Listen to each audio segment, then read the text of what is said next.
Hey, howdy, friends. It's Steve DePaul here with the Rose Realty team with this week's real estate vlog for North Texas. Today, we're going to talk about listings and we're going to talk about why now is a great time to list your house. Now, people have been telling you that you probably get postcards in the mail. Hey, I got a buyer for your house, blah, blah, blah. But actually, most of those people are like thinking of themselves or maybe their customers or their clients and not you.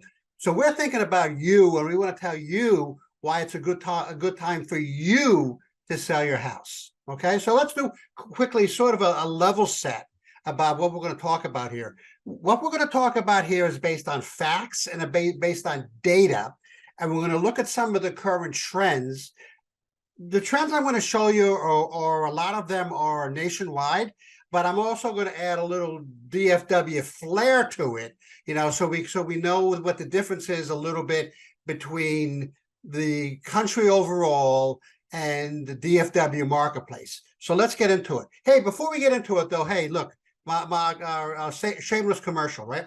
Please subscribe to our YouTube channel. You go to youtube.com/moving to Dallas and like and subscribe to our YouTube channel. Frankly, that helps us out because we get more, eyeballs on the channel, and at the same time, it kind of pumps us up to the top of the list where we get more viewers, et cetera, and that kind of helps us out. So we really appreciate it, and we appreciate and thank you for doing that. Okay, so let's kind of get into it. So what this graph here shows is 2024 home selling predictions, percentage increase between now and the end of the year. Okay, so the final 6 months of the year. And what this shows you is that these indicators or these organizations that have made prediction, the average growth nationwide is going to be 2.9% appreciation nationwide between now and the end of the year. Now, if you actually slice and dice that a little bit and look at the DFW marketplace, okay, and this is kind of depending on location and those kinds of things, right? But the DFW marketplace between now and the end of the year is expecting to be about 4.2% appreciation. What does that mean? That's not only your house that you currently live in, and might be thinking about selling, but it's also the house you're thinking about buying. Keep that into consideration, right? So you might say, hey, I want to wait till the end of the year and get that extra 4.2%. Okay, sort of a wise plan, right?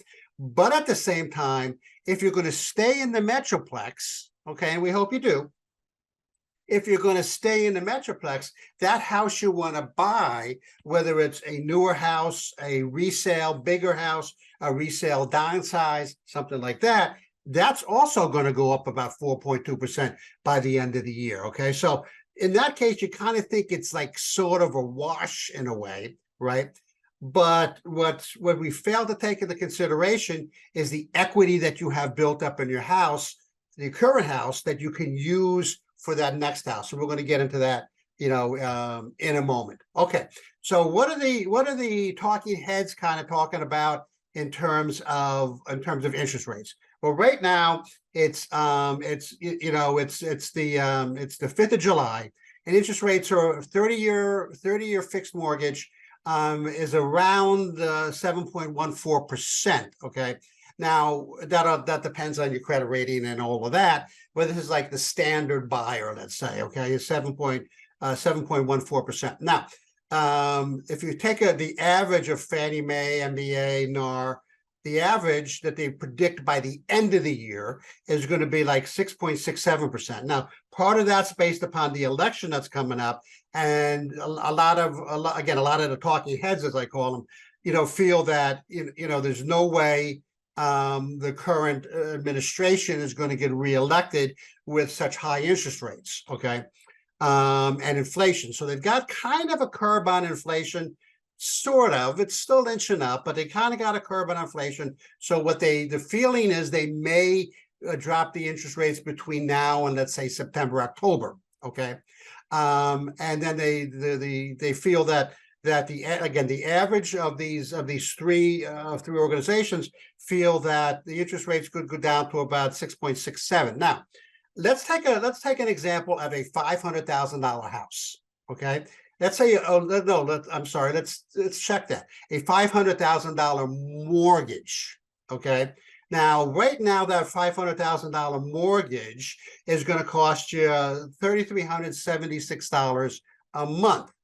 If we wait until, let's say November, December to buy that house, it's the last quarter, it's the end of the year, the fourth quarter, then that same mortgage is going to cost you $3,219. Okay, what is that? The difference between those two mortgages is about call it $150 a month. Okay, so it's not outrageous. Now, at the same time, when you think about it, because you have all this equity built up on your house, you could do one of two things, right? You can dump a good portion of that equity into that new house.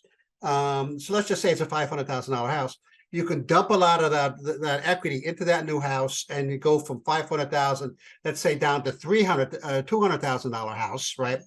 Or what you can do is use some of that equity to buy down your rate, right? So you can buy down your rate, let's say, from the 7.14% down to, let's say, 5% or 5.25%, 5.5%, 5.75%, whatever.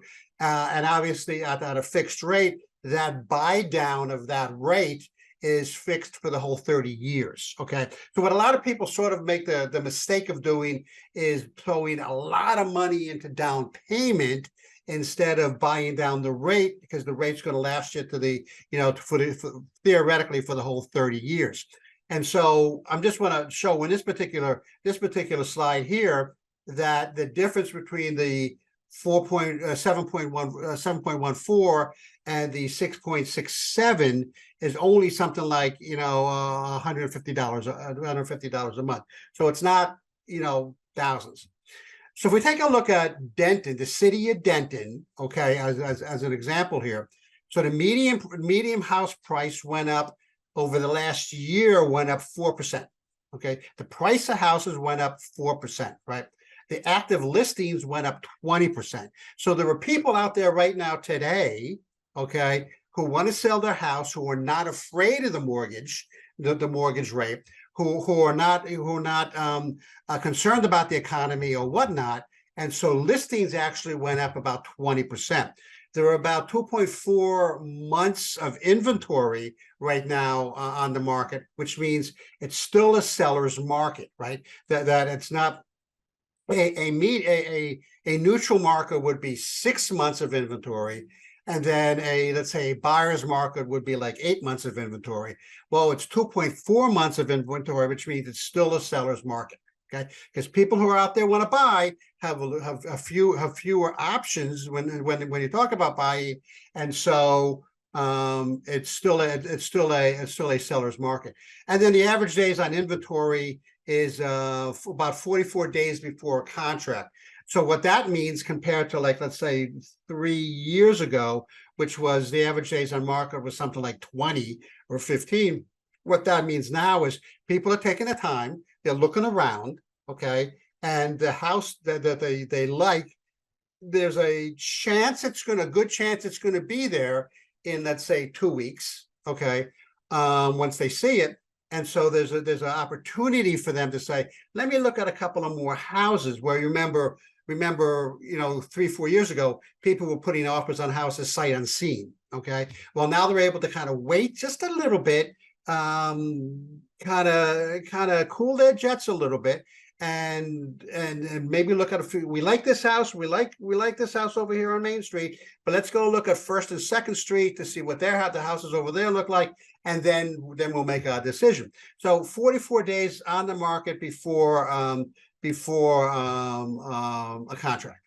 Okay, now if we take a look at the prediction for home sales versus last year, every one of these predictors say that home sales are going to go up about 9%.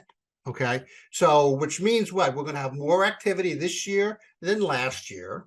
okay, and that there's going to be more activity, and there's going to be more buyers and sellers, et cetera, compared to last year.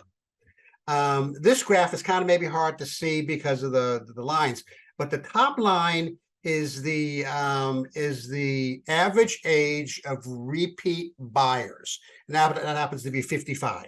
Okay, the average price of the average age of repeat buyers. The average age of buyers is 47, and the average age of first-time home buyers is 33. So what this tells me is that blue line on the top there, right? So the average age of repeat buyers is 55 plus, which means what these repeat buyers are doing is they're selling a house that they currently own, and they're currently upsizing or downsizing, or maybe they're buying investment properties or second homes and that kind of stuff. So what these repeat buyers are doing is taking the equity that they have built up in their home, and they're taking that equity and making it work for them instead of just sitting in their house. They're making that equity work for them and building buying a second home, or selling that first home and buying another home, or buying an investment property or a second home or something like that. That's what this graph is telling me. Now, if we're kind of curious about equity, right? What this chart shows is the blue and the green. If you add the blue and green up, that adds up to 67.1%. So 67.1% of homeowners out there right now have at least 50% equity built up in their house. Okay, so it's easy to figure out how much equity you have built up. You give us a call, we'll tell you how much your house is worth, and then you look on your mortgage statement and it says, oh, well, your mortgage balance is X, and we subtract the two, and it tells you how much in dollars you have built up, but you could also figure out the percentage, right? So what this is telling us is that 67.1% of current homeowners have at least 50% built up.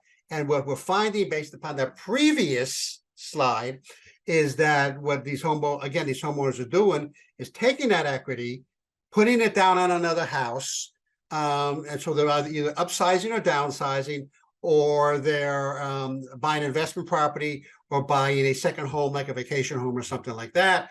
And so what they're doing is making that equity work for them, instead of having that equity just kind of sit and get stale, in their current home right now. Hey, so look, the market conditions right now are great in order to think about selling your home and moving into something else. The economic conditions in North Dallas are outstanding. There's a lot of tech companies moving in, and we have growth in the area. And right now is a great time to be what I'm calling to recover that equity that's built up in your home and using it for that next purchase. Right now is an outstanding time to do that. And we know lenders that are willing to work with you and willing to give you great rates and stuff like that. And so, hey, don't listen to me in terms of the equity thing. Get in contact with one of our lenders, and they'll tell you basically the same thing, because I get my information from them.